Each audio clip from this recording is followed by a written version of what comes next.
up in the north field. They're just sheltering under the trees, under the pine trees here. A little bit of rain coming down at the moment. So very wisely they're taking shelter. I'm gonna head down now and see the geese. Take a look at the geese, show you guys where the geese are right now, as long as it doesn't get too wet. Leave these goatee girls grazing. Get over this electric fence without buzzing. Alright, so just down here below the north field with this lovely view is what we call the alder coppice, because it's an area of alder coppice that Rosa and I planted just last year. Was it just last year? Yeah. See, these trees now are my height or taller. So this is a small area of alder trees planted specifically for coppicing in the future.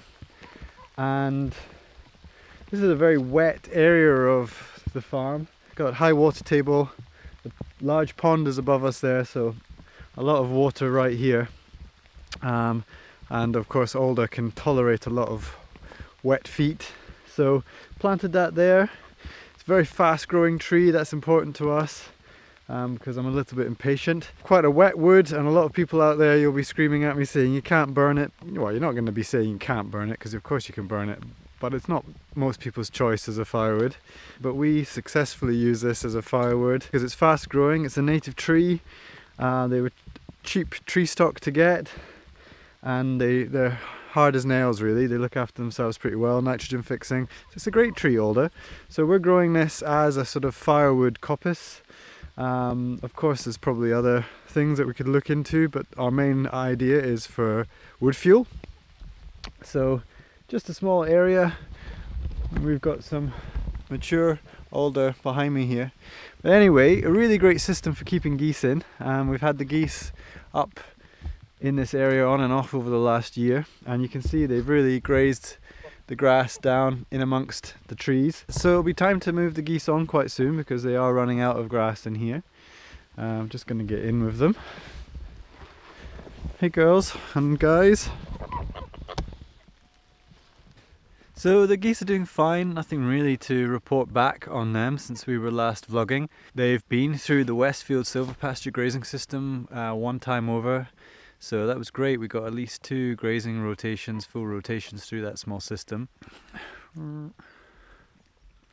And yeah, so we're just moving the geese around where we need some grazing done, places that we can't get the goats or now sheep to very easily.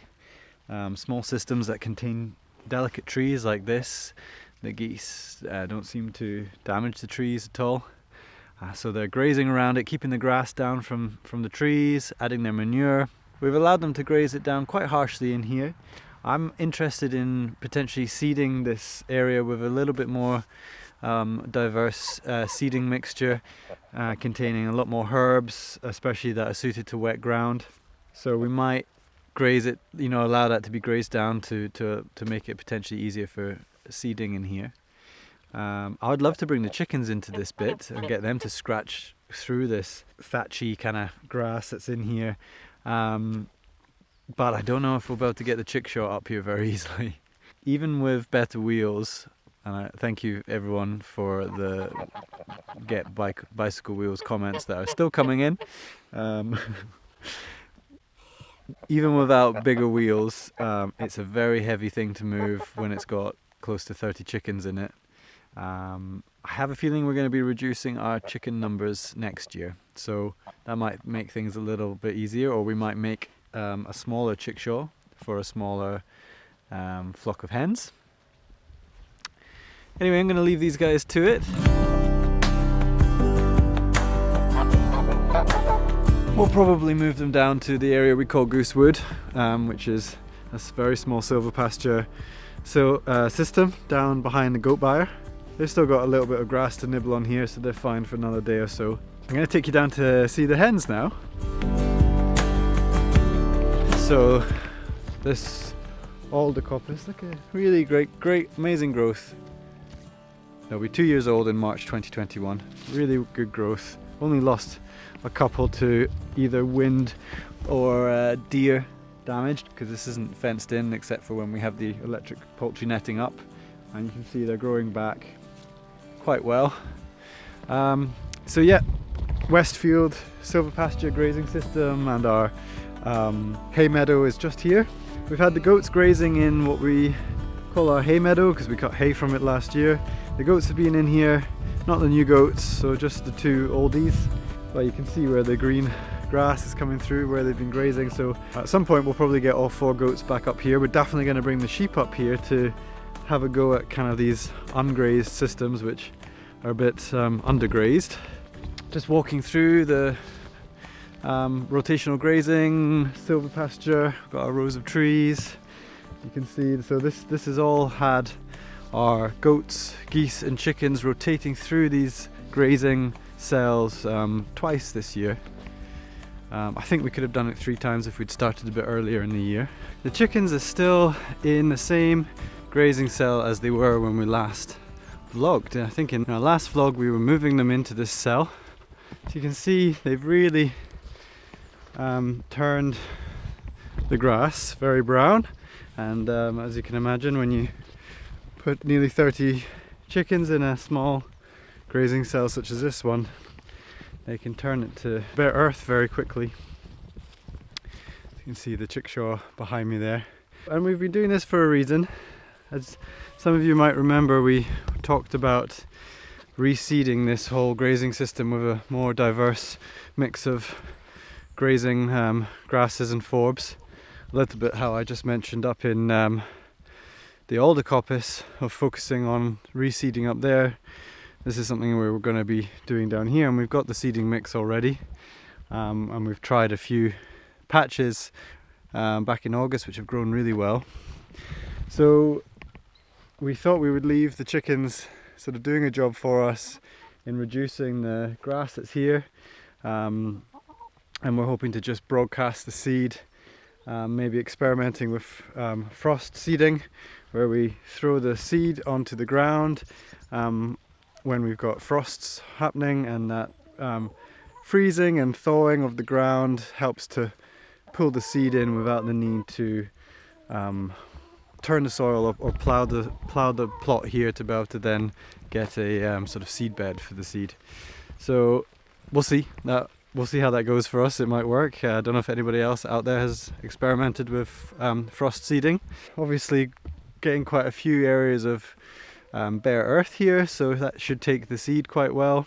There's a lot of manure, so I wonder if we will get more nettles and things popping up in response to that nitrogen, which we don't really want a lot of. A bit of an experimental plot now, so we're going to move the hens off quite soon. It's almost time for them to head back over to the Polytunnel to overwinter. We had great success doing that last year, bringing a lot of fertility to our Polytunnel beds, so most likely we'll do that again, take the chickshaw over and put the chickens in the Polytunnel for the worst of the winter. But yeah, I'd like to get them out of here soon, and because we don't want them to compact the soil, which is starting. So it'll be great to move them on. We've still got our chicks up here, which are much bigger, obviously, as time has passed. They're still in their movable chicken tractor, which I need to let them out of this morning. But we've also given them their own section, so there's some chicken wire here, and they've got this small corner just to keep them away from the older chickens for a couple of reasons. We didn't want them getting bullied, and we wanted them to integrate. I think they all know each other now because they've been able to eyeball each other through this fence. But we also think we might have mites on our current old flock, which we're trying to keep under control. This is something we've never really had a bother with, but the backs of the hens are looking quite raw and defeathered, and we've been trying to spray them with a natural mite repellent, but it's quite hard. I didn't think we would get mites with the airiness of the chickshaw. There's so much air coming through and it's very clean, you know, it's not a shed that's full of deep litter and dark and corners for mites to hide in. So I'm a bit perplexed by that, but you know, it happens that you'll eventually get a pest with your chickens that you have to deal with. So we're trying to work that one out still. So for the meantime, we've got the the young chicks who have not been in the chickshaw mixing with our old flock in here. So I'm just going to let them out.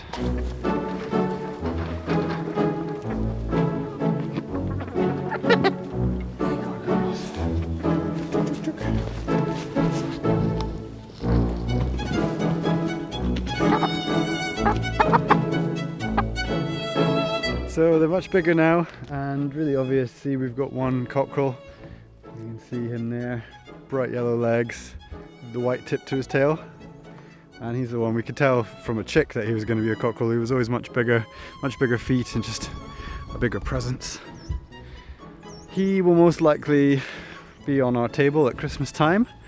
Apart from this potential mite problem, the chickens are all fine, doing a job for us. So yeah, everyone's fine. I can see my mum down working on the goat shelter, so I'll go and see her. So how are you doing, Mum? Doing the fiddly stuff. Out as usual, helping us out with a fiddly reconditioning job. So Mum's just extending the tarp that's on our goat shelter for us, so that all 4 goats can be out in this and have some shelter, because it was only half tarped, which means there'll be would have been a bit of jostling around for who gets to be in the protected end, and now they don't need to fight for that. So Rosa was going to head to the small polytunnel, which as you might remember, we've been growing a tomato crop in this year. So yep, with the change of weather, obviously tomatoes ripening and things is not really going to happen. So there's a lot of green tomatoes still left. I think Rosa is going to be picking some to add to the veg boxes as green tomatoes so people can make chutneys. Well, Oran's used to coming and doing the watering with me, so he's ready and raring to go, aren't you?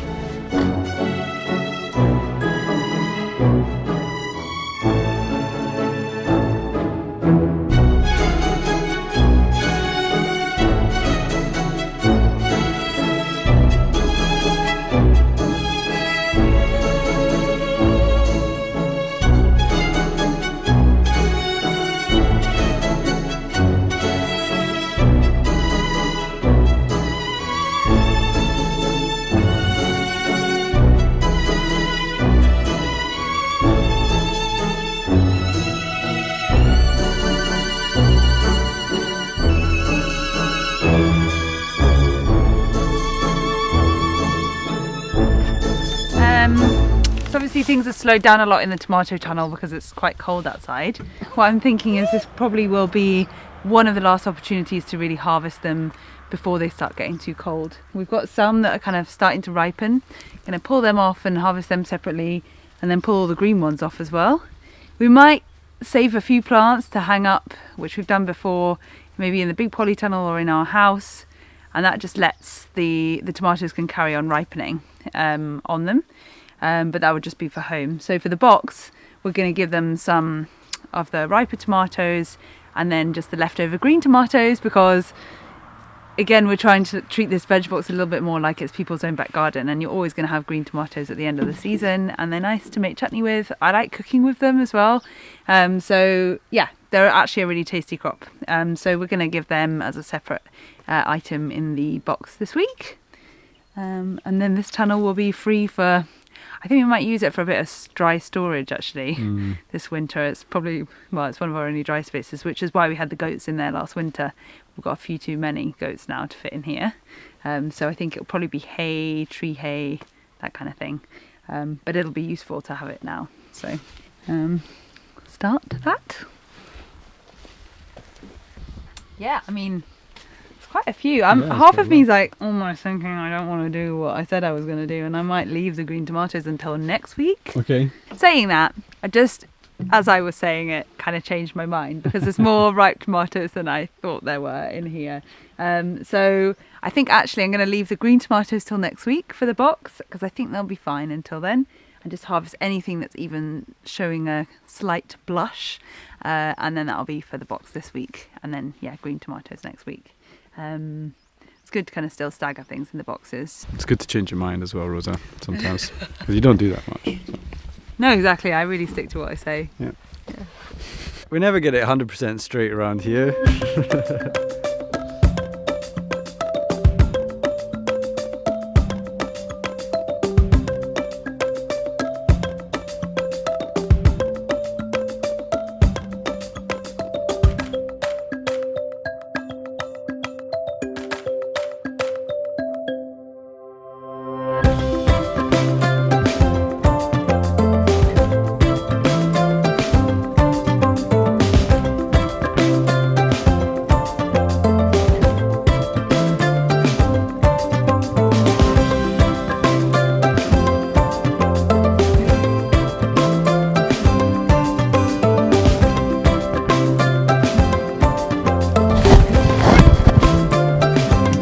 So Rosa's gonna carry on picking these ripe tomatoes, as many as she can find, and they'll go into our CSA shares this week. And this afternoon I think we're gonna head into the big polytunnel because it needs a bit of a tidy up in there. The courgettes are pretty much done. I think we can try and find at least one more harvest from them, and then we can pull out the plants. Anyway, we'll be going in there next.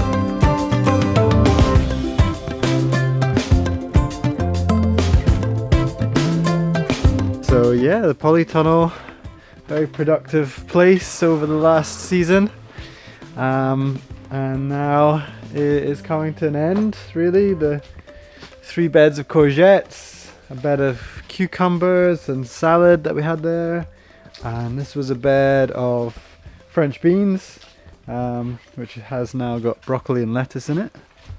Hello. Hello. So what's the plan, Rosa? Oh, we're going to try and clear up some of the basically finished crops. We're still leaving some stuff in here. We've still got 3 weeks of veg box left. And some of the crops we still have to harvest from. Some have been very much experimental in terms of the timing of us putting them in. So we'll see whether they make it before the end of the veg box. For example, broccoli down here, yeah. I mean, it's doubtful, to be honest, but it's very different in here to outside. The chard wasn't planted that long ago, and some of it down there is pretty big already. These cucumbers, which are past it now, were interplanted with a row of lettuce on each side, and that gave us weeks of crop. Again. Yep. Yeah. We also had coriander. Now we snipped off those lettuces below soil level, planted some chard transplants in there. Yeah, and again, that was a bit of an experiment, just seeing if we could get, like, the chard outside is pretty much done now, so seeing if we could get one final harvest of chard for the box, really. So fingers crossed. I think maybe for the last box we could give people a nice, it'd be quite small still, but a nice bunch of fresh chard. And then we've got a bit of coriander actually that I just quickly sowed between the cucumbers, and I think again for maybe the last box there might be a crop of coriander. So yeah, we're just really seeing how we can, it's different every year anyway, but seeing how we can push the boundaries in this polytunnel with the seasons, and see what we can make available nice and fresh for our final boxes.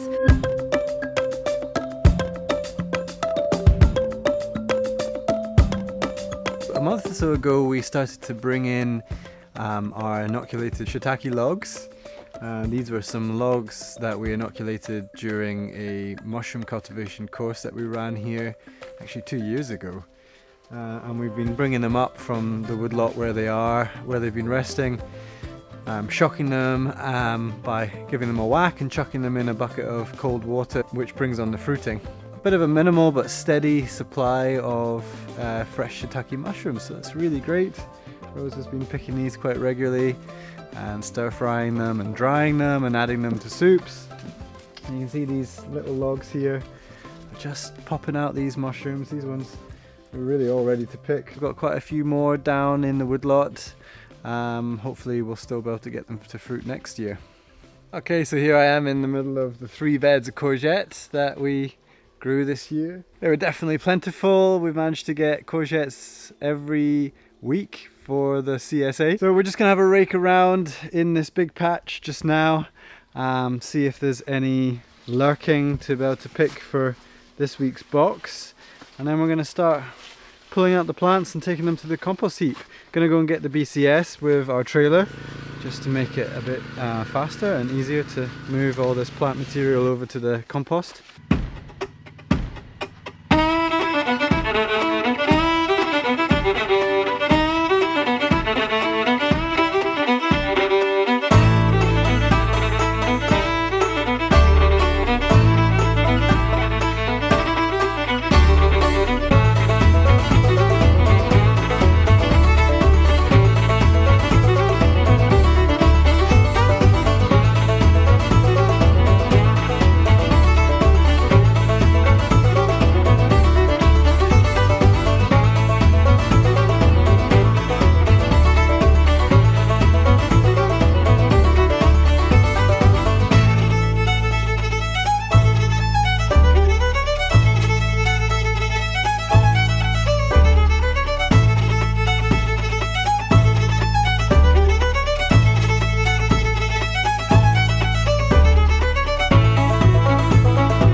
Taken all these courgette plants over to one of our compost bays here. You can see we've split this bay in half. Over the years we've usually had one large heap of material from the buyer. That's all the straw and goat manure taken out of their barn and piled up here to compost down in the chicken run. This is where the chickens are when they're not out on pasture in the chickshaw. But this year we had far less buyer material to remove because we've been mucking out the goats more regularly, so we didn't have a year or so's worth of bedding to remove. So on the right hand side there, the lovely dark material is composted goat manure bedding, plus of course vegetable scraps and things from last year and this year. So while it looks pretty brown and ready to go, it's actually still cooking. Underneath there's still quite a lot of non-composted, manure and sort of stalks of brassicas and things. And then the right hand side we've got some cattle manure which wasn't ready to go on yet, so that's been piled up, and now we're adding some green waste from the garden. So I'm going to cover both of these heaps with a silage sheet just to exclude the light, to stop weeds growing in the piles. It doesn't get overly rained on, which is great, so it's not going to be leaching away because of the roof. But just to keep the heat in, stop any weed seeds from germinating. We've got another heap over this side of the straw yard, which has again got a lot of sort of semi-decomposed cow manure in there, plus vegetable scraps from the garden and our kitchen waste. The straw yard's looking pretty overgrown. It always does at this time of year. Once the chickens have been out for a few months, the nettles and things grow back. But the chickens will probably have some time in here early next year. So at the start of spring, between their polytunnel time and being back out in the chickshaw, they'll probably come in here, clean all of this up. Right, better carry on with the rest of these courgettes.